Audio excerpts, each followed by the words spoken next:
especialmente los que están como ya esperando ahí desde unos minutos.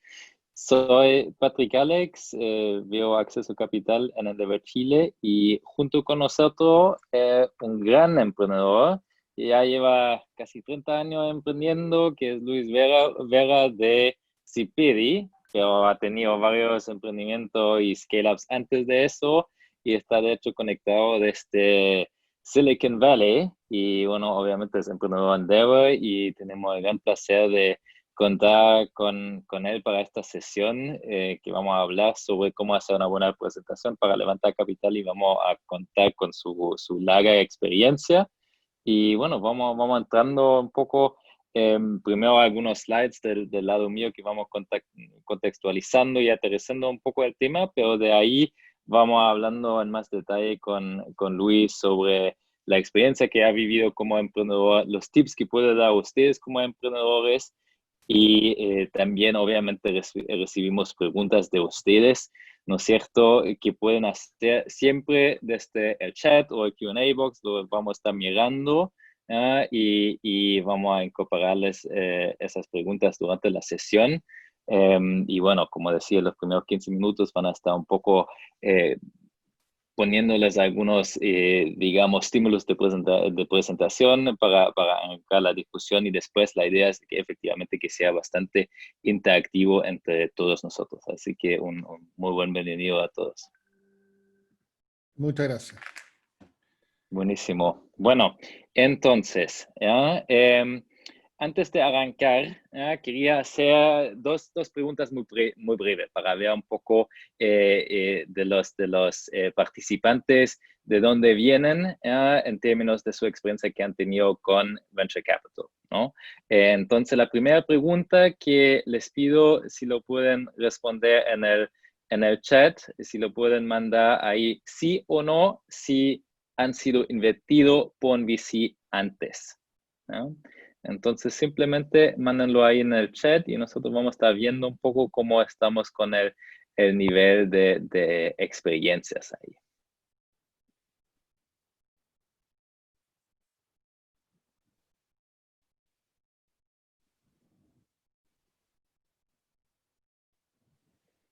Ok, perfecto. Tenemos algunas respuestas llegando ahí. La mayoría no, ¿eh? La mayoría no parece hasta qué momento. Está excelente. Y parece que, bueno, la segunda pregunta parece que no tampoco. Entonces está genial para que podamos entrar un poco ahí desde el inicio. Y tenemos unos buenos slides introductorias y después entramos un poco más en la práctica misma, ¿no? Entonces, ¿no? Siempre muestro ahí esa foto, ¿no? Cuando uno piensa de unos venture capital inversionistas que son los sharks que bueno, ahí comen a los emprendedores, no están así. Como ojalá Lucho nos puede confirmar después que siempre hay algunos tipos buenos, obviamente, como en todos lados, pero Siempre. en general los VCs deberían ser unos partners. Exactamente, o Dragon's Den o Shark Tank, todo lo que tenemos, ¿no es cierto? Entonces también en el pop culture hay algo de eso, ¿no? Pero lo que normalmente nos gustaría ver son emprendedores de este estilo, ¿ya? Este es Hernán Casá, que es ex Mercado Libre, uno de los, pequeños emprendimientos de América Latina, que hoy en día es la empresa mayor valorizada de América Latina, listado en el Nasdaq por 60 billones de dólares, y hoy en día, más que nada, es Managing Partner en Kaszek Ventures, que es probablemente el VC más reconocido en la región. Y él dice, si él invierte en una empresa y decide no invertir, ¿ya? Puede ser que en la decisión de no invertir puede perder mucho más, ¿ya? El miedo, ¿ya? Si él pone una ficha en una inversión, puede perder solo esa plata que puso, ¿no? Pero si él no invierte y esa empresa es un home run y se multiplica por tanto valor, bueno, obviamente la pérdida es mucho más grande. Entonces el costo de oportunidad es mucho más alto. Entonces es un poco la mentalidad que buscamos en unos buenos inversionistas, que no son aversos al riesgo, pero vean más que nada cada emprendedor que vean como una oportunidad y le dan un chance porque saben, si no invierten en ese emprendedor, que puede ser una persona recién salida de la universidad, que no tiene nada, solo una presentación PowerPoint, pero igual tiene un tremendo potencial, que se convierte en el siguiente Mark Zuckerberg, ¿no? Puede pasar, y esto historias han pasado, entonces la posibilidad de perder algo es mucho más grande de no invertir, ¿eh? Sí de invertir, ¿no? ¿Cierto? Bueno, eso es un poco el espíritu que queríamos ver, ¿ya? Y quería especialmente los que están como viendo un poco el inicio de invertir y cuál es la dinámica, ¿ya? Quería mostrarles ahí al lado izquierdo, ven que es es un poco de estadística, seguramente muchos lo conocen, ¿ya? Es una distribución normal, ¿ya? De un set de data. Pueden imaginarse, por ejemplo, en sala de clase. En una sala de clase hay personas que son un poco más altas, personas que son un poco más cortas, y un promedio, ¿no? Entonces, normalmente hay un median, hay una distribución bastante pareja, ¿no es cierto? Pero en VC, en los retornos de VC, no se ve así. Eso es lo curioso y eso siempre hay que tomar en cuenta cuando uno habla con los VC, porque las leyes y las dinámicas que están atrás de Venture Capital se comportan de una forma fundamentalmente distinta y eso influye en la manera que los VCs inviertan, ¿no es cierto? Entonces, esa figura se ve así, ¿no? Ven en el lado de la X-axis, ¿no? En la axis ahí abajo, la cantidad de empresas, que son muchas y aumentan, pero la valorización está alta con algunas pocas empresas. Algunas pocas empresas valen mucha plata, pero después hay muchas que se quedan un poco más de abajo. Entonces, el VC tiene que identificar esas empresas que van a generar los retornos que pagan para el fondo entero, para el fondo completo. Y sabe ya desde el inicio que probablemente el 80% de sus inversiones no van a rendir la plata que necesita, pero por eso los 20%, los 10% que quedan, eso tienen que ser las empresas que dan toda la vuelta al fondo. Entonces, eso hay que tener en cuenta cuando uno habla con los VC porque es en base a eso toman sus decisiones, ¿no? Y es tal cual en la realidad. Es una foto de unos Excels que estaban en los años hasta 2015. Hoy en día, bueno, se ve igual con algunos como otros logos, ¿no? Pero el IPO de Facebook sigue siendo uno de los más destacados y ven que efectivamente este power law, esta curva de outliers es en la realidad igual tal cual como esa distribución que le he mostrado antes, ¿no? Y eso es algo que es sumamente particular a VC, ¿no? Y hay otro aspecto más que hay que entender en VC, que es una tesis de inversión. Cuando ustedes se juntan con inversionistas, no cada inversionista es el mismo, son distintos. Como emprendedores son distintos, los inversionistas también. Y normalmente los inversionistas tienen una tesis de inversión y eso significa cómo invierten. Por ejemplo, pueden ser que se diferencian por sector en lo cual invierten, porque ahí tienen su expertise. Puede ser que se diferencian por en cuáles regiones invierten o en cuáles montos, ¿no? Esos son un poco los factores que hay que tomar en cuenta antes de hablar con un posible socio inversionista, porque si hablan con alguien y no calza con la tesis de inversión, van a tener una buena conversación, pero probablemente no va a concretizarse en una inversión porque efectivamente no hace el match. Entonces, es muy importante que antes de hacer caso a un inversionista, hagan la búsqueda, hagan la revisión, hagan un shortlist de determinar quiénes efectivamente de los inversionistas calzan con ustedes. Entonces, ahí siempre está bueno también ver posibles empresas de competencia, con quienes han sido invertidos ellos, ¿no? Cuáles son otros VCs que compiten con ellos, hacer un poco de análisis. Lo mismo que ustedes hacen cuando lanzan un nuevo producto a un nuevo mercado, hay que hacer un poco de búsqueda y es lo mismo con los fondos, porque efectivamente al final buscan un socio para el largo plazo. No solo la plata, pero también alguien que les agrega valor, ¿no? Y bueno, en esa lámina viene un poco una tesis de inversión de un fondo en América Latina que dice, bueno, en América Latina invertimos en unas soluciones que no son tan disruptivas, que son un poco más incremental en su factor innovador, y en Estados Unidos vean directamente Disruptive Innovation, pero en general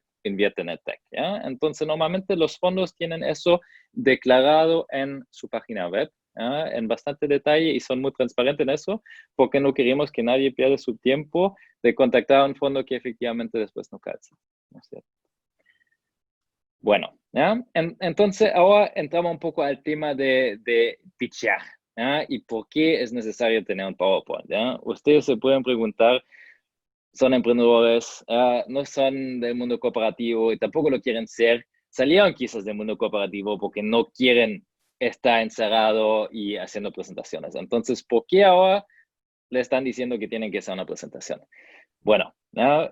Tiene distintos motivos y ahí con Luis en la discusión lo vamos a explorar un poco más en detalle, pero quería dejarles ahí con algunos aspectos y recomendaciones por qué es importante usar un deck y prepararlo bien. El primero es la importancia de la historia. Ustedes efectivamente quieren convencer a un posible socio de sumarse a su sueño que están construyendo y también quieren poner una línea coherente de dónde vienen, qué han hecho para llegar a donde están hoy en día y dónde van a ir. Entonces es muy importante que puedan traspasar esto y muchas veces ayude a tener como una conversación un poco más coherente si tienen algunos slides que guíen esa conversación, no solo para ellos, pero también para ustedes que lo pueden pitchear bien, ¿no? Otro aspecto claramente mejor uso del tiempo y el control del tiempo. Ustedes probablemente van a tener un tiempo definido para juntarse con el inversionista, probablemente van a tener solo un shot, una posibilidad de hablar con él, porque, bueno, normalmente una reunión uno se gana, pero después hay que ganarse la siguiente reunión. Entonces, tienen que aprovechar mejor el tiempo, eso se puede hacer mejor cuando tienen un poco una estructura de la conversación. Lo otro, números, ¿no? Está claro que ustedes tienen un negocio, una empresa que escale idealmente y que genera flujos y genera números. Así funciona, ¿no es cierto? Entonces tienen que mostrar eso y para eso se brinda de tener una presentación que muestra algunos números. ¿Qué tracción tienen? ¿Qué proyecciones tienen por adelante? Mostrar también algunos aspectos de la dinámica de la ronda y estas cosas se brindan de mostrarse mucho mejor si uno lo hace en unas láminas que en vez de solamente decirlo, ¿no?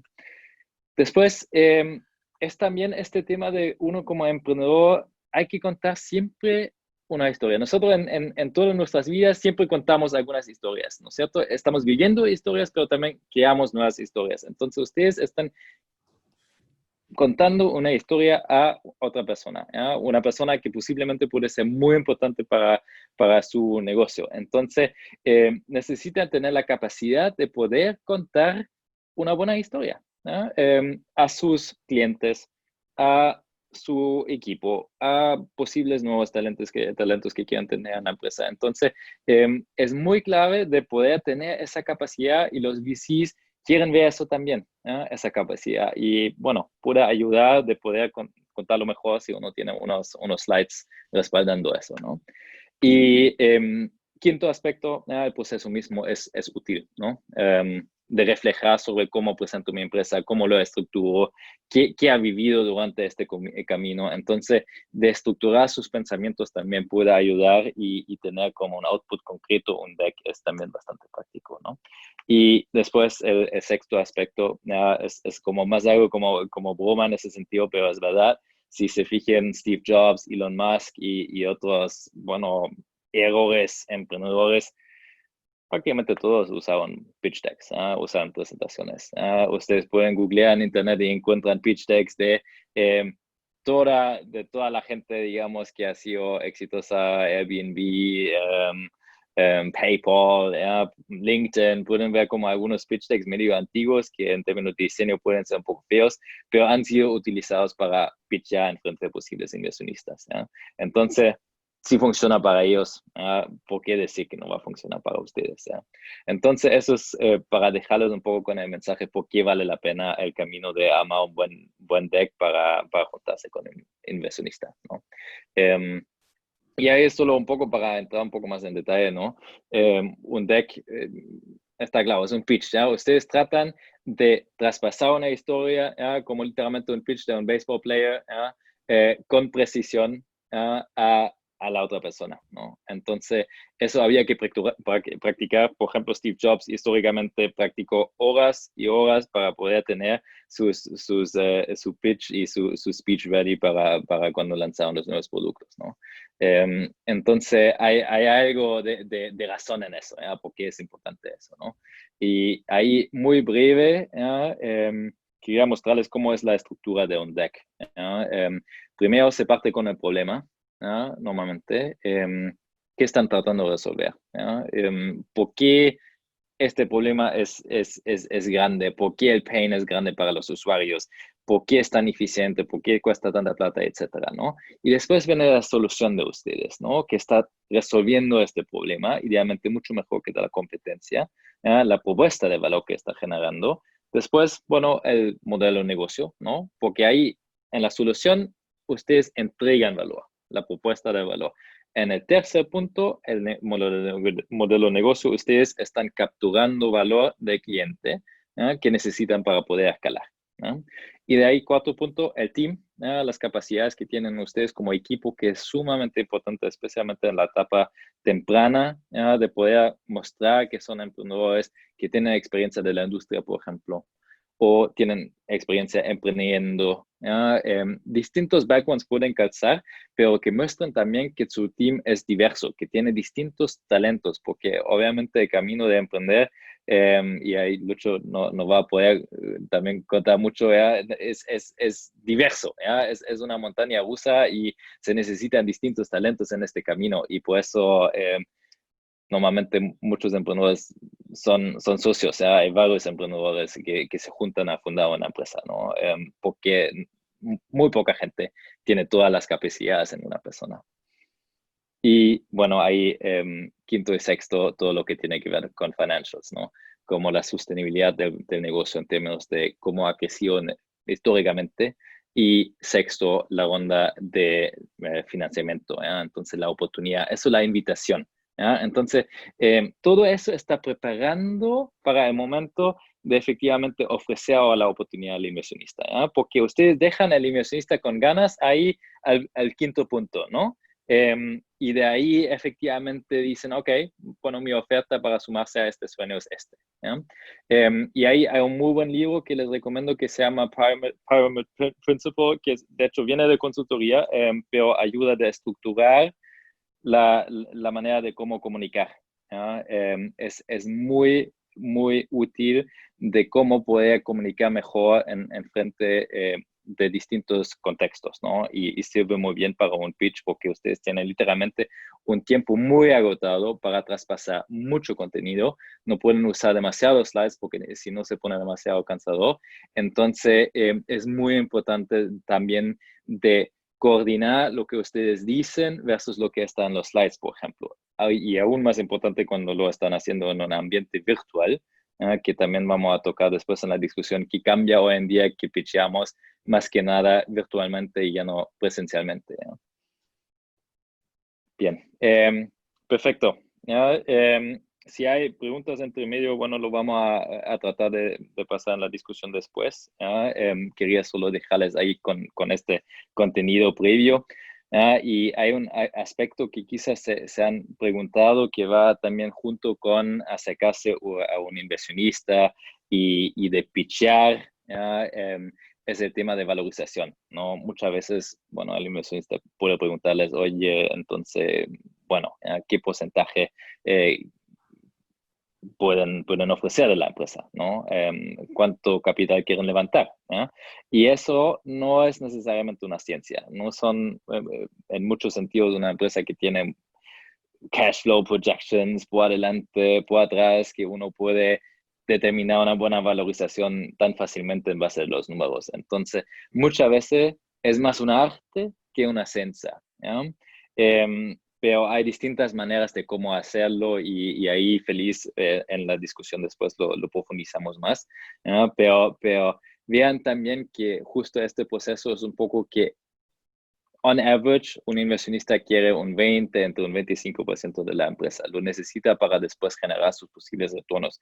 Entonces, si ustedes quieren levantar un monto X y el inversionista tiene la expectativa de recibir un monto X de porcentaje, entonces, bueno, ahí tienen que respaldar una valorización X. ¿Ya? Entonces, está más pensando hasta el final o desde el final, ¿ya? Para amar la valorización en vez de usar múltiplos que siempre se puede también usar, pero muchas veces es más una combinación de distintos factores y obviamente valorizaciones están muy distintas en América Latina versus Silicon Valley, por ejemplo.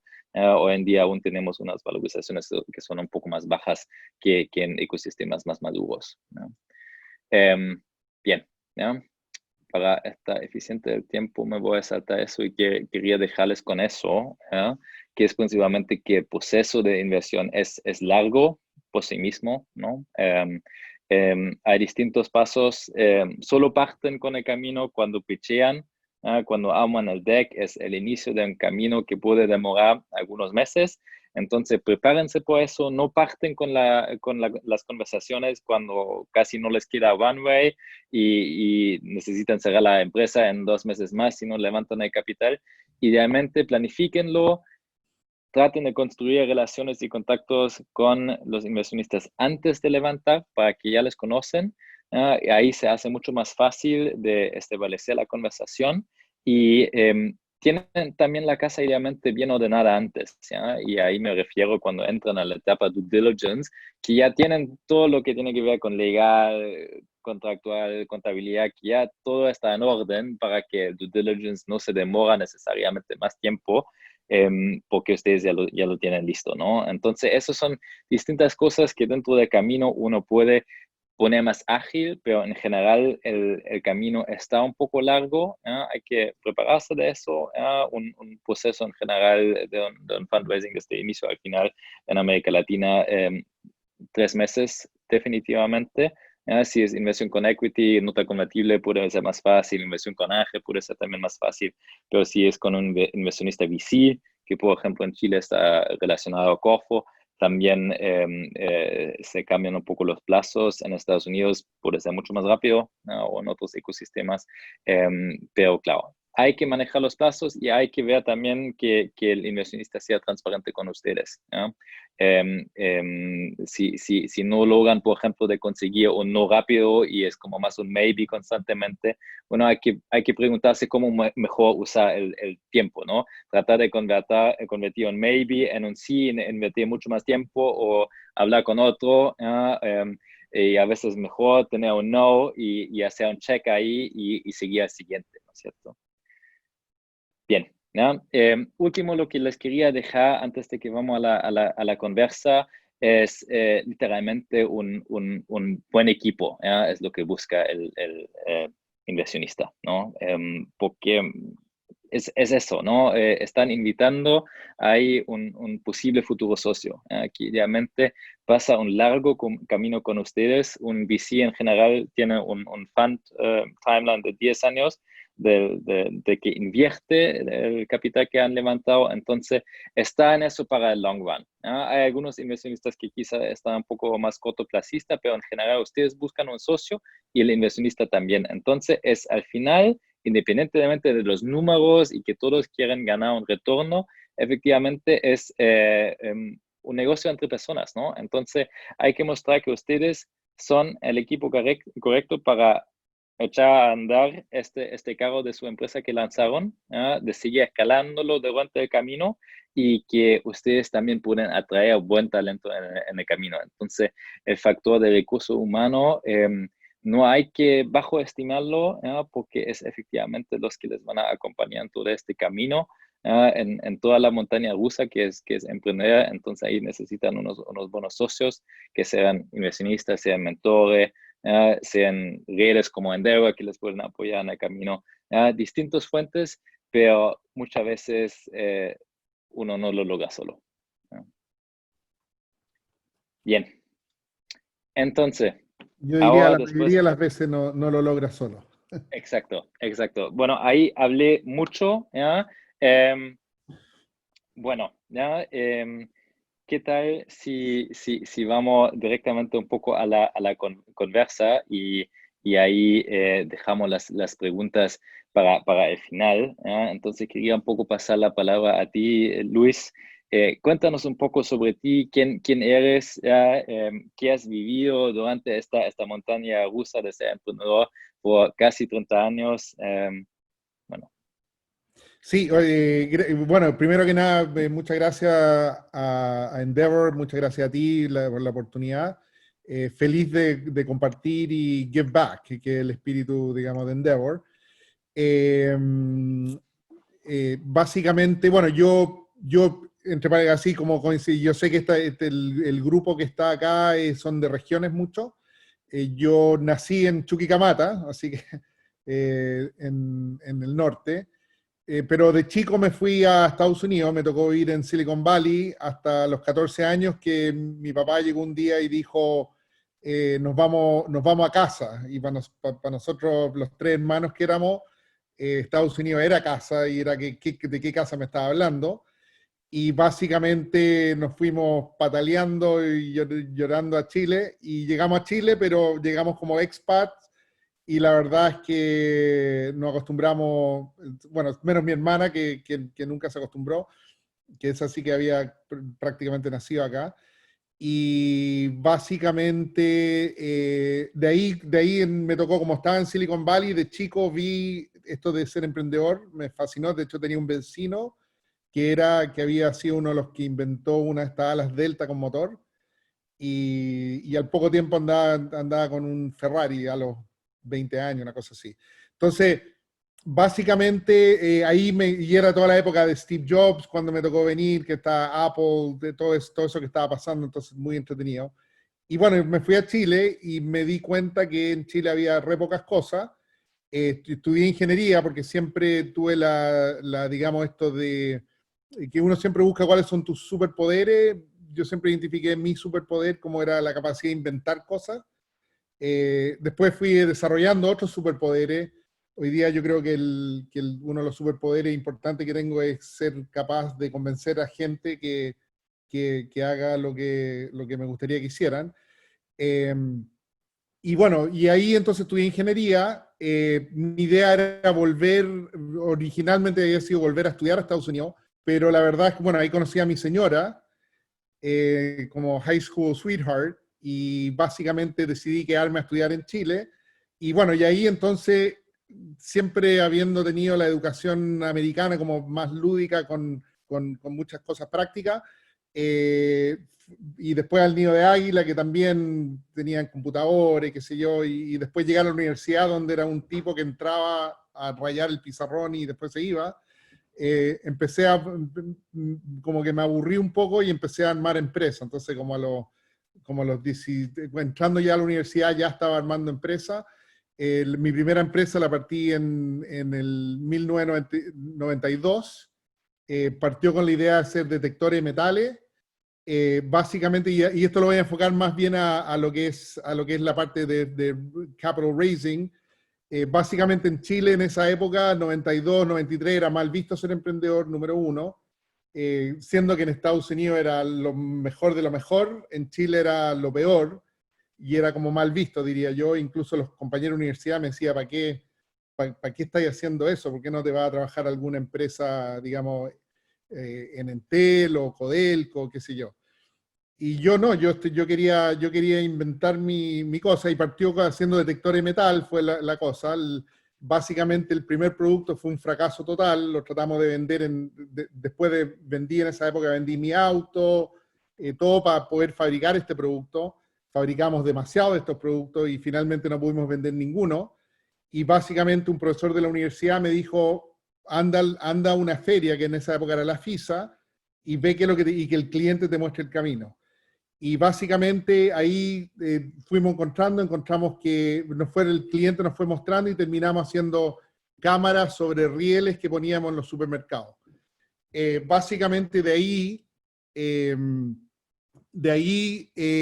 todo esto fue bootstrap porque no había plata, no había capital, y de hecho si encontrabas algún inversionista, él te veía como la oportunidad de que te pongo, no sé, $50,000, por hablar en dólares también. En esa época, no sé, debe haber sido algo así como $100,000, algo por el estilo, entre 50 y 100, pero yo me quedo con 90% de la empresa. Y de hecho mucha gente lo había hecho de esa manera y terminaba siendo empleado del inversionista que puso, que no era la idea que teníamos nosotros. Entonces terminamos bootstrapping.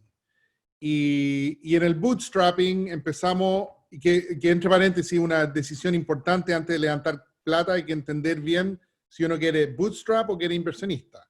Bueno, como no había alternativa, nos tiramos por bootstrapping, hicimos bootstrapping hasta, yo diría, el 98. Como no había mucho mercado y habíamos saturado muchos de los espacios que teníamos, o sea, en Chile ya habíamos vendido, tomado todos los clientes que nos podían comprar, habíamos terminado con una foto que eran como 8 líneas de negocio distintas, todas relacionadas de alguna manera al mismo cliente, y teníamos varios clientes. Y por esa época llega Endeavor, nos ubicaron y me tocó ahí, por ejemplo, como el highlight de eso fue que llega Jason Green, que es uno de los VC importantes hoy día acá en Silicon Valley, y le presento y me dice, ah, ya, después que termino toda la presentación, le mostré los 8 distintos negocios que teníamos, muy orgulloso, habíamos desarrollado un sistema de cámara que era único, teníamos varias cosas que éramos los primeros en el mundo a estar haciendo. Y bueno, y él me dice, ya, muchas gracias, y se está parando, y yo le digo, pero un momento, pero no me va a dar feedback. Ah, y me dice, ah, no, es que ya le he dado feedback a algunos y se han enojado, así que pensé que era mala educación acá en Chile dar feedback, así que, entonces, bueno, entonces me dice, ah, ¿quieres feedback? Y yo le digo, sí, por favor, si estoy acá con alguien de Silicon Valley. Y básicamente lo que me dice es que, mira, yo creo que estás muerto, esto no vas para ningún lado, tienes 8 distintos mercados, te vas a dar cuenta, te apuesto que a pesar de tener todos estos distintos productos muy entretenidos y muy innovadores, me imagino que no llegáis a final de mes tratando de hacerlo. Y yo le digo, bueno, ¿y cuál es tu sugerencia? ¿Cómo lo hago? Entonces me dice, no, tienes que eliminar a 8, quedarte con 1 y enfocarte en ese 1, y con ese 1 empezar a profundizar y meterte en ese 1 hasta que llegues a ser el mejor del mundo en ese 1. Y entonces ahora tu mercado no es Chile, sino que tu mercado es el planeta. Y al ser el planeta, ahí está y ahí recién tienes un negocio que es viable. Entonces yo le digo, pero y entonces si no puedo pagar hoy día los sueldos con 8 negocios, ¿cómo lo voy a pagar con 1? Y me dice, ah, no sé yo, ese es el problema tuyo. Y bueno, y la cosa es que la respuesta de eso, después fue que era con VC. Cuando tú no eres capaz de pagar tu sueldo, VC es la respuesta. Y ahí me metí en el mundo VC y empecé por primera vez a levantar plata. Mi primera levantada de plata fueron $100,000 por un 5%, que era bastante distinto a los $100,000 por el 90%. Y con eso partió, y bueno, la primera empresa terminé levantando un poco menos de $10 millones, la segunda poco menos de $20 millones, y hoy día en esta llevo del orden de, hemos aprendido a ser más eficientes, pero básicamente hoy día tenemos como 3.6 millones levantados. Entonces como primer punto, yo creo que es importante entender que si tú quieres, hay 2 maneras claramente y son totalmente legítimas, decir yo voy a hacer esto bootstrap, que entre paréntesis, si tú miras, la mayoría de las empresas podrían llegar a ser bootstrap. El tema muchas veces es la competencia y quién va a venir a quitarte y el espacio, pero hay siempre una manera, en la mayoría de los negocios, una manera de hacerlo bootstrap. Y la otra es decidir que si voy a hacer VC. Y si voy a decidir a irme VC, tengo que ya tener la idea de que esa empresa la tengo que vender. O sea, tienes que tener siempre en la cabeza de que el objetivo es vender. Entonces esa es la primera decisión y eso hace que mi primera empresa, yo tenía la idea de que esto lo iba a tener para siempre, lo iba a hacer crecer y que siempre iba a ser, digamos, iba a estar relacionado. Hoy día pienso completamente distinto a ese sistema. Lo que hice es que aprendí en el proceso de que partiendo, o sea, como hay una prioridad de decir, primero, trato de yo generar los ingresos. Si no puedo generar yo los ingresos con los clientes, o sea, los clientes es la primera fuente de financiamiento para mí, tengo que siempre pensar así. El cliente es mi primera fuente de financiamiento. Después, cuando ya los clientes no me pueden dar, está la herramienta de tener contratos, y esos contratos yo los puedo vender, y ahora puedo ir a financistas que no me hacen perder porcentaje, o los bancos, por ejemplo, son ejemplos. Hoy día en Chile se está abriendo mucho el sistema bancario. Hace 2 años, a Cipedi, que es la empresa que tengo hoy día, el Banco Estado fue la primera empresa que le daba con menos de un año en la historia del Banco del Estado. Y nos pasaron del orden de 150 claro, casi 200 millones de pesos para financiar el primer contrato que tuvimos con Jumbo. Entonces ese mecanismo, si lo sabes hacer y sabes bien hacer los contratos, vas a poder encontrar plata si es que eres capaz de generar contrato con clientes. Y después, solamente cuando ya no puedes avanzar más con eso, consideras VC. Y el tema con el VC es que el VC es como me dijeron muchos mentores, que yo no lo entendía mucho al principio, pero en realidad es como casarse, es peor que casarse. Porque si yo me caso y me llevo mal con mi pareja, me mando a cambiar y me voy. Sin embargo, con el VC no te vas a ir a ninguna parte. ¿Ah? Y te quedas amarrado, y toda la gente que me toca asesorar, ayudar, y me tocó a mí también estar al otro lado de la mesa, que cuando tienes malos socios es un nightmare el tema, es una pesadilla, es terrible, es lo peor que te puede pasar como emprendedor. Entonces, así como consejo también, el buscar a los socios como que fueran pareja de toda la vida, como puede ser tu señora, o sea, hay que fijarse muy, muy bien con quién te estás casando, cuál es su reputación. Muchos VC tienen la onda, y está cambiando mucho acá en Silicon Valley con respecto a hace solo 5 o 6 años atrás, donde pasa por olas, que llega un VC, te mete plata, pero ahora él quiere empezar a poner que te quiere cambiar como CEO o qué sé yo. Entonces tienes que ver cómo lo mira él, y tienes que tener la conversación, y tienes que estar tú muy bien alineado con lo que quiere ese inversionista, no solamente hoy día, sino que en mediano y en el largo plazo. Y siempre el largo plazo, obviamente, como dije anteriormente, tiene que ver con ¿cómo se llama? Con el tema de saber que tú quieres vender. ¿Ah? Que el VC es un negocio, y ese negocio tiene que ver con tomar tu empresa, multiplicarla por X, y después salirse y ir a la próxima. ¿Ah? Y no tiene nada que ver con tu sueño, o sea, puede que le interese, pero básicamente el objetivo del VC es ganar plata, y eso no lo puedes perder. Si lo pierdes de vista, tienes un problema, porque es un problema grave. Y es su duty, ¿no? Fiduciary duty. Ellos están puestos por sus inversionistas que pusieron la plata en el fondo de Exacto. multiplicar, obviamente, lo ricoso. Entonces, es hasta que su deber, ¿ya? Haría algo ilegal si actuaría en contra de eso. Entonces, hay que estar full consciente de eso. Muy, muy buenos puntos, Lucho, y también especialmente ese factor de pensar en una relación de largo plazo con el inversionista es clave, y por eso cuando hablan con los inversionistas también hagan su due diligence, ¿ya? Es súper bien de hacerlo, ¿ya?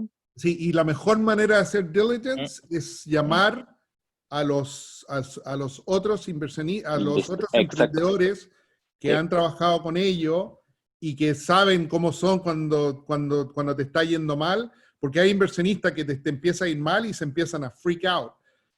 Súper importante también, que hay que ver lo que hablabas tú de la tesis de inversión, cuánta plata meten, qué experiencia tienen, porque muchas veces no tienen experiencia, y eso me tocó en la primera parte, que no tenían experiencia. Entonces, o muchas veces levanté mucha plata de gente que no podía, que no estaba preparada para perderlo. Entonces yo, cuando estaba partiendo de esta empresa, por ejemplo, me llegó llegó una amiga que me dijo: oye, yo te pongo plata, me encantó tu idea. Y yo le dije: ya, bueno, juntémonos a almorzar. Y nos juntamos a almorzar, y quería poner $100.000 de su plata personal. Ella tiene plata, y me dice, bueno, ¿y cuál es tu probabilidad? ¿Qué también crees que te vaya? Yo le dije, mira, yo creo, y ese es otro punto que quiero tocar en un minuto, que yo creo que esto puede llegar a ser una empresa de $1 billón. Pero pero ¿qué probabilidad crees tú que lleguemos a que esto por cuánto se me multiplica esto? Yo le dije, se te podría multiplicar por 20, 30, 40.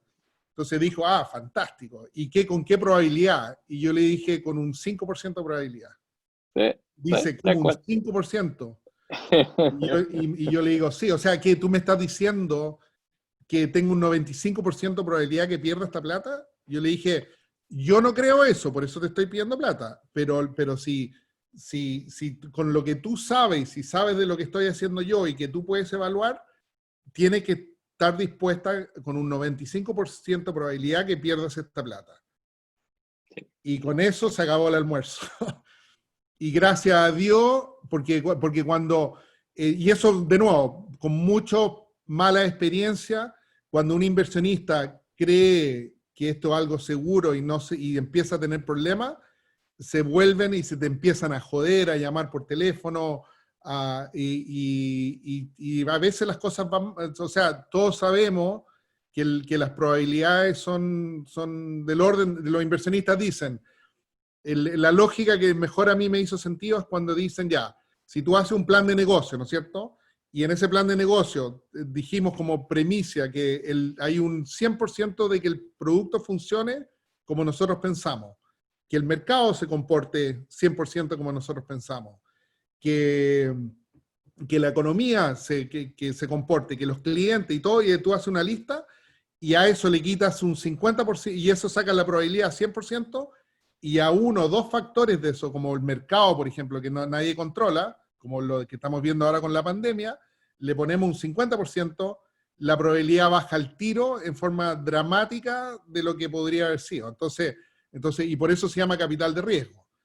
Entonces, y ahí un poco te llego al tiro al siguiente punto importante, que es que lo otro que hay que tener claro es que los VCs, por lo menos en Estados Unidos, los más experimentados, van a tratar de invertir en empresas que piensan ellos que va a valer $1 billón, que van a ser un unicornio.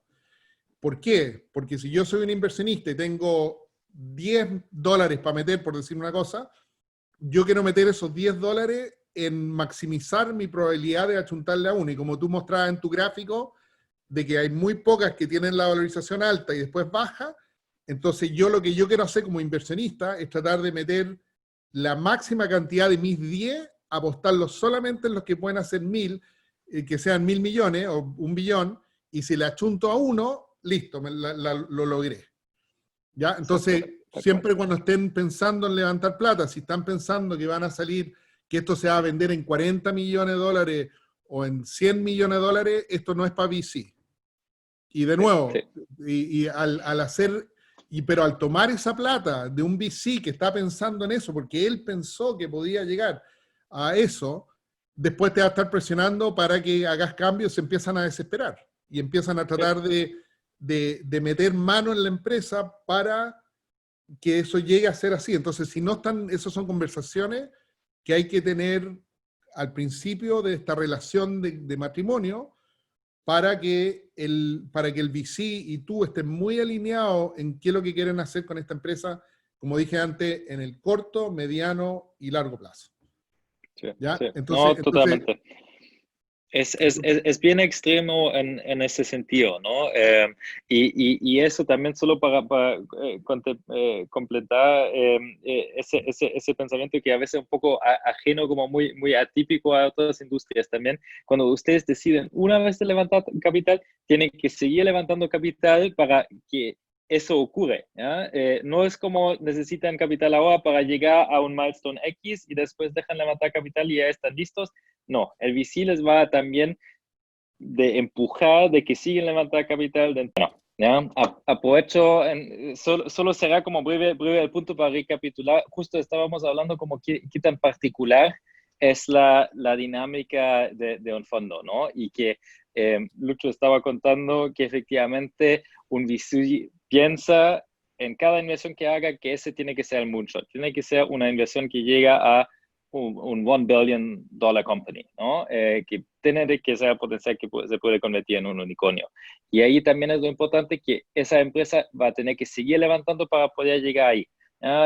Por ejemplo, si vieron la noticia de Notco que salió en todos lados, por ejemplo, ayer, claro, levantaron 85 millones, pero antes de eso levantaron muchas otras rondas, ¿no? Para poder llegar a este monto, ¿no? Y es parte de, hay muy pocas empresas que desde cero levantan 200 millones, por ejemplo, ¿eh? O también las buenas son las que yo he visto, las que por lo menos me parecen a mí que lo han hecho mejor, son las que han levantado 3, 4 millones de dólares y nunca nada más.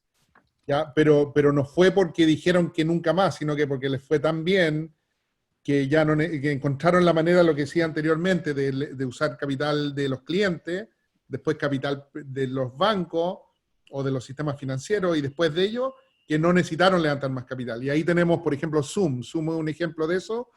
La firma de Jason Green, que les comenté anteriormente, metió 3,5 millones, me parece, por el 30% al principio para la Serie A, y los tipos no alcanzaron ni a meterlo, no alcanzaron a cerrar el acuerdo y ya habían quintuplicado esa plata, o sea, ya tenían más de 10 millones, podrían no haber tomado la plata y habrían seguido, pero querían la asistencia, porque eso es también otro punto importante. Los VC te ayudan mucho con contacto, lo que un poco decías tú, que el equipo, el VC también es una parte importante del equipo.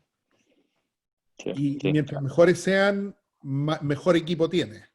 sí, sí. Oye, Lucho, también aprovechando quizá que estamos en este tiempo tan especial, ¿no es cierto? Y ha cambiado mucho la manera de cómo nos relacionamos con el inversionista también. ¿Qué dirías tú para alguien que está levantando hoy en día?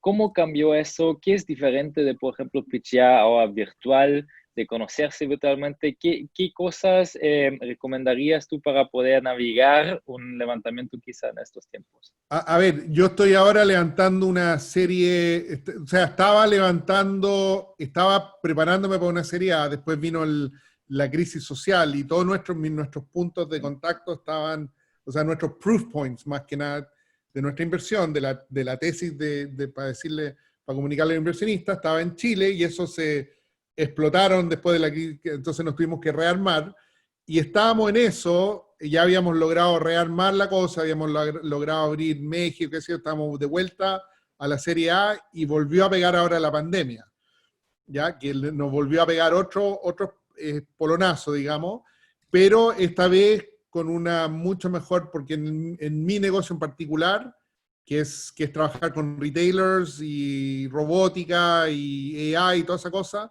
se generó una nueva oportunidad. Entonces, la verdad es que hemos visto que esta pandemia nos está ayudando en el prospecto a largo plazo, ¿no es cierto? Porque en el corto plazo puede ser problemático, pero estos inversionistas, la gracia de estos inversionistas que están mirando en el mediano, largo plazo, o sea, yo voy a meter $1 millón hoy día, no porque yo sé que la pandemia se va a acabar, entonces si yo soy inversionista no tengo ningún issue con meter plata ahora, si yo creo que si esto está planificado para que en 7, 10 años más, digamos, llegue a un lugar importante y se pueda vender. Entonces, desde esa perspectiva, no hay un problema de que no haya interés y no haya gente mirando y no haya gente invirtiendo. Eso es lo que he logrado ver.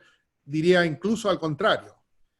Pero el problema que se genera, lo que he visto, es que, o sea, lo positivo es que tú quieres ahora generar una reunión y generar una reunión con alguien es relativamente bastante fácil y rápido. Antes de esto, yo tenía que estar viajando, pasaba 3 semanas del mes viajando por Chile, Colombia, México, Estados Unidos, que son los mercados que estamos atacando. Y básicamente me encontraba así, y una reunión con inversionistas eran de persona porque te quieren conocer. Volviendo al tema del matrimonio, el inversionista también quiere conocerte y te quiere sentir. Es una cosa de piel. Invertir es muy de feeling. O sea, una cosa son los números. Tiene un inversionista, normalmente así cerebralmente dice, está el mercado, check. Tienen el producto que abarca ese mercado, check. Está el equipo que lo puede hacer, check. Y normal, en la lógica, hasta ahí llega la parte cerebral. Este negocio es viable y tiene un mercado de que pueda llegar a ser un unicornio. Check, ¿no es cierto? Y está la competidora, eso tiene que ver con el mercado. ¿Ya? Pero después de eso viene la parte de guata, si le das tú una buena sensación. Y eso, con esta cosa remota, se ha perdido en gran medida. Entonces, yo estoy ahora, de hecho acabamos de cerrar una ronda con uno, pero era, y yo me acuerdo cuando quedó esto de la pandemia, yo sabía que tenía que volver a Estados Unidos rápido, porque el inversionista, yo ya los conocía, a los que estaba hablando. Entonces lo que hice es que me enfoqué a los que ya me conocían y con eso logramos cerrar. Y estamos cerrando ahora en estos días. Pero ahora empieza el proceso de la Serie A, que vamos a empezar a realmente a ver cómo se da esto, y lo veo yo como la mayor complicación. Ahora, por lo que he leído, es que ya ahora los VC están diciendo, bueno, vamos a tener que aprender a hacer esto remoto y vamos a tener que hacer. Así que si eso es verdad, probablemente se va a hacer un poco más fácil levantar, en el sentido de que no tengo que ir a ver a cada uno y esperar 3 semanas que me atienda, sino que son reuniones mucho más fáciles de lograr. No tengo que andar viajando por todo el planeta para ir a visitarlo.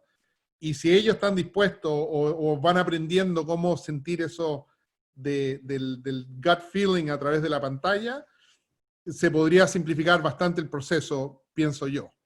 Sí, Así totalmente de acuerdo. vamos a ver, yo no sé, todavía no me ha tocado ver eso, pero yo creo que la parte, por ejemplo, en este cierre que estamos haciendo, se va en general cuando empiezan con el due diligence y las listas y están los abogados del otro lado mirando detalle y encuentran una cosa así que puede estar raro y que tú en realidad no tienes cómo demostrar que no es un problema. Es la confianza la que hace que el inversionista diga, ya, ¿sabéis qué? No importa. Vamos, overlook esto, dale. ¿No es cierto? Entonces, sin eso, por eso, y ahí está mi pregunta. No sé cómo va a funcionar en el futuro, pero sí estos fondos tienen las plata, las lograron levantar antes de esta pandemia. Creo que esta pandemia está mostrando que hay ciertos sectores que están mucho mejor. O sea, por ejemplo, en nuestro sector, lo que yo había estimado, pues siempre tenía la característica de llegar como 10 o 15 años adelantado a un sector. Después aprendí que esto era como surf, que había que tomar la ola justo. Y ahora, lo que yo esperaba que iba a pasar en 10 años más, ahora está ocurriendo, se acortó como a 3 años lo que iba a pasar en 10 años. Entonces eso genera un montón de oportunidad para estos VC, y parece que los VC están realmente están invirtiendo. Entonces eso es lo que yo logro percibir sin haberlo logrado yo mismo, sin alguien que no haya conocido. Así que eso está por verse. Sí. No sé si te contesté la pregunta. Sí, no, perfecto. Mira, sabemos de varios VCs que han invertido ya en algunas empresas que todo el proceso ha sido remoto, entonces parece que se toma y funciona y por un lado, como decía, tienen la plata levantada, tienen que invertirlo, tienen que andarlo a trabajar, eso uno, y lo otro... la pandemia no tiene nada que ver con la lógica. Exacto, o sea, y hasta no debería, si es que eligen el correo, debería ayudar, no perjudicar.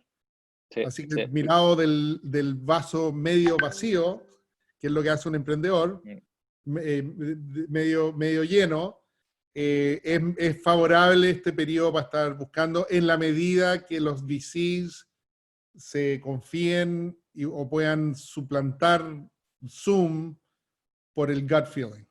O si logran capturar, después Zoom va a tener que inventar alguna maquinita que diga que te dé signos si está mintiendo, qué sé yo. Claro, ¿no? Y bueno, ahí solo quizás para dar unos breves consejos que nosotros hemos visto, claro, cuando ustedes, por ejemplo, están en lo de Zoom, pitchando, obviamente está aún más importante de que lo practiquen antes, ¿no? Para que se sienten cómodos, que tienen un buen lugar para hacerlo, que tienen un buen internet, por ejemplo, ¿no es cierto? Que funciona bien el audio, etcétera, ¿no? Y si están varios en la conversa, vean cómo se lo dividen. practíquenlo. ¿Ya? Eso más que nada recomendaría también para que se ven bien iluminados, por ejemplo, para que se puede ver lo menos algo de mímica. Y bueno, después, cuando terminó la pandemia, ahí toda la parte como más social se puede como repetir, no sé, ¿no es cierto? ¿Ya? Como recuperar. Pero claro, no se dejen ahí como pagados ahora porque no pueden visitar a alguien físicamente. Véanlo hasta que más como una oportunidad, porque hoy en día ustedes tienen las mismas ventajas que una persona que está en San Francisco, que igual no va a visitar los VCs, ¿ya? Como ustedes. Entonces, literalmente hay aún menos barreras que antes. ¿Ya? Y bueno, quería aprovechar de también que respondemos algunas preguntas que han salido en el chat, dado que estamos ya un poco justo con el tiempo. Ahí había la pregunta, ¿qué porcentaje levanta capital? ¿Por qué no quieren arriesgar o por qué no es suficiente con lo propio que ya tienes para invertir?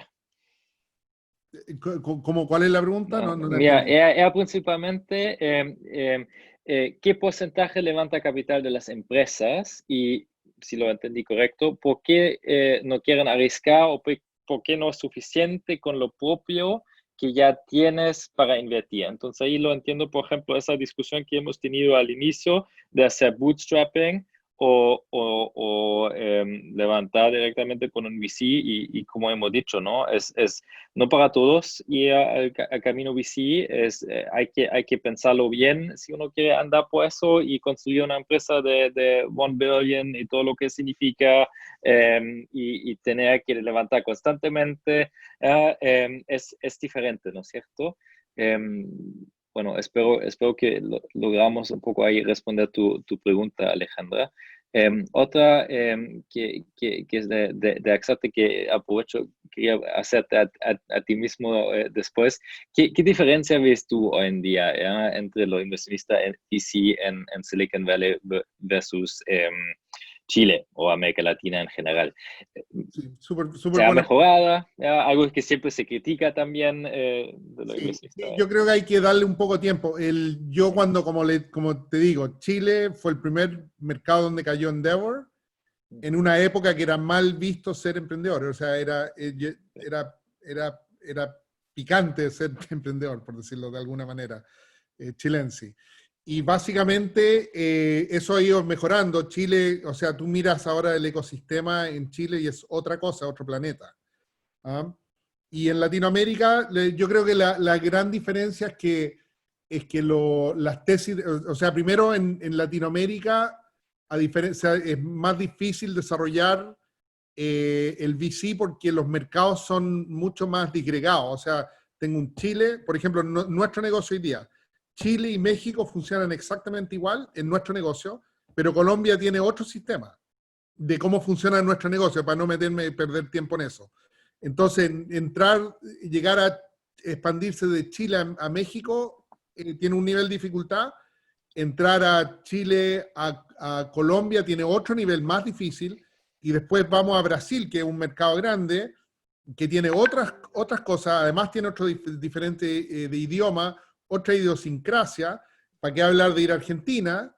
Entonces ahí pegarle el palo al gato en Latinoamérica es mucho más difícil que hacerlo en Estados Unidos, donde tienes un Home Depot, por ejemplo, que es un cliente que tenemos nosotros, que tiene 2.500 locales en todo el país, independiente que si estamos en la costa este, en un tamaño geográfico grande, donde le vendo a uno y le vendo a todo, versus tener que llegar a Latinoamérica y estar con distintos clientes, en distintas geografías, con distintos idiomas, y qué sé yo. Entonces, lo que he visto es que hoy día las valorizaciones son mucho más bajas en Latinoamérica comparado con Estados Unidos, los montos son mucho menores, y nosotros, por ejemplo, como tesis de nuestra inversión fue usar a Chile como un mercado piloto, irnos a Estados Unidos, y entre medio empezaron a aparecer oportunidades en Colombia y en México, como estaba hablando anteriormente.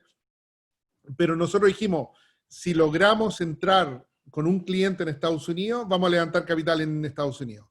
Si no estás en Estados Unidos, al inversionista americano, por lo general, hay algunos que no, pero la gran mayoría, no le interesa mucho, te cuesta mucho más convencerlo de que está en Latinoamérica. Entonces, incluso hay que como downplay. Yo cuando estoy pitching ahora a los inversionistas tengo Chile, mi mercado piloto, y Estados Unidos, y ni siquiera toco tangencialmente para que después no digan que les dije, pero aparece México y Colombia, digamos, dentro de nuestro story.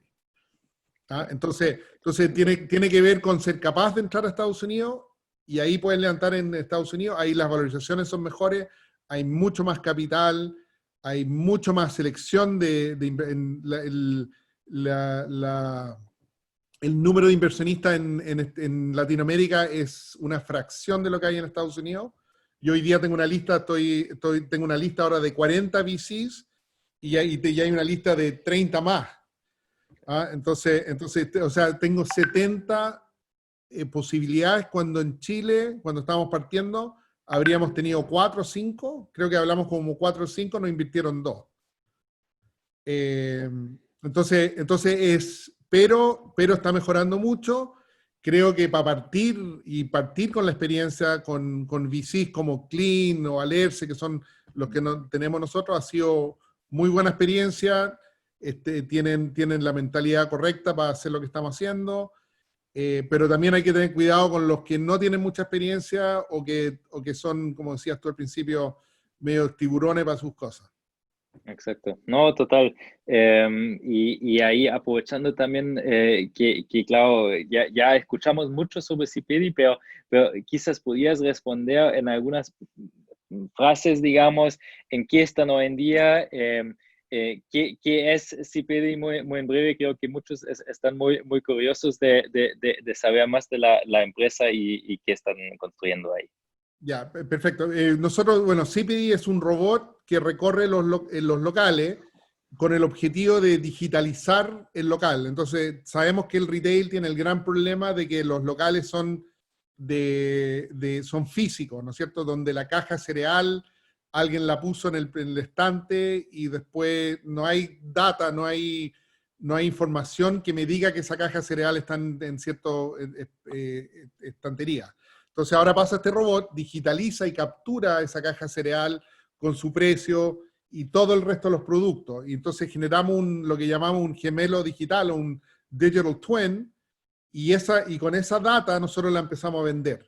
Y hoy día la estamos vendiendo, se la vendemos a los proveedores para que mejoren su capacidad de reposición. O sea, le podemos decir cuando hay un producto que no está, y cuál es el producto y dónde lo tienen que reemplazar. Estamos haciendo a los supermercados y a los proveedores, le estamos mostrando qué promociones están puestas y cuáles no. Y ahora estamos entrando en todo esto del e-commerce, donde le estamos diciendo a los ¿cómo se llama? A los distintos empleados, digamos, dentro del local, qué es lo que tienen que ir haciendo, y cuáles son los productos que necesitan hacer picking. Estamos ahora empezando a trabajar con empresas como Rappi, con Corner Shop, para ver cómo les podemos pasar nuestra data de ese gemelo digital para mejorar la experiencia de un cliente que está comprando en su casa, y que nosotros sabemos si ese producto está en cierta tienda o no, y después que el shopper sepa directamente dónde está y pueda hacer mucho más eficiente su recorrido. Así que, bueno, y de ahí nacen 1000 oportunidades más para venderse solo, que es donde sale la oportunidad de $1 billón, que ojalá, si Dios quiere, logremos ser capaces de poder capturar ese valor y demostrarle a los inversionistas que sí tenemos posibilidad. Ahora, me ha tocado estar hablando con fondos realmente grandes, de los mejores acá en Estados Unidos, y la verdad es que me están creyendo, así que vamos bien. Total, ¿no? Y estamos convencidos que vamos a escuchar aún más de CPD en todos lados. Tiene un tremendo potencial, y ahora justo con todo lo que estamos viviendo con el COVID, aún más. Entonces, no está genial viendo esto, y también como desde América Latina, para América Latina, pero también con un fuerte vínculo a Estados Unidos, como aprovechando esta puente. Creo que es súper importante y una gran oportunidad. Dado que ya estamos un poco acercándonos y ya pasamos un poco a la hora, bueno, tuvimos este corte de entre medio, entonces no quería quitar dado que había muchas preguntas. De todas formas, si tienen más preguntas que no logramos responder, dejo aquí mi correo y ahí si quieren conversar con Luis, bueno, ahí también podemos ver si lo podemos gestionar. También ambos nosotros estamos en LinkedIn, feliz nos pueden contactar, agregar, ningún problema. Claro, y si mandan por WhatsApp preguntas, yo les feliz de contestar. Exacto, aquí está mi correo, palex@endeavor.cl, y antes de cerrar, quería pasarle estos dos datos muy importantes. Si están justo en la etapa de viendo cómo levantar capital, ya tienen su primera atracción, están buscando inversionistas y quieren ganar primeras experiencias, cómo es conversar en frente de inversionistas reales. Tenemos 2 eventos virtuales tremendos de juntarse con inversionistas cualificados cercanos a la red de Endeavor, que es una experiencia del Endeavor Match VC en el norte, el 7 y 8 de octubre, y para Patagonia el 14 y 15 de octubre.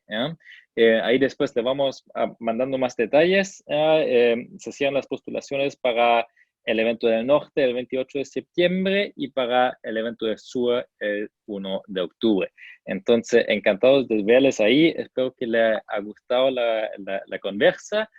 Y muchas gracias a Lucho, obviamente, muchas gracias por acompañarnos y por todos tus consejos y tu input.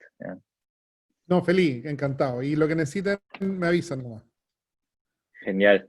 Buenísimo. Entonces dejámoslo ahí y le deseamos todo el éxito en sus emprendimientos, sus empresas, y que bueno, ojalá nos vemos pronto si sería virtual o presencialmente. Muchas gracias a todos. Perfecto. Que estén Super. bien. Gracias, Lucho. Cuídate. Chao, Chao, chao. chao. Igualmente.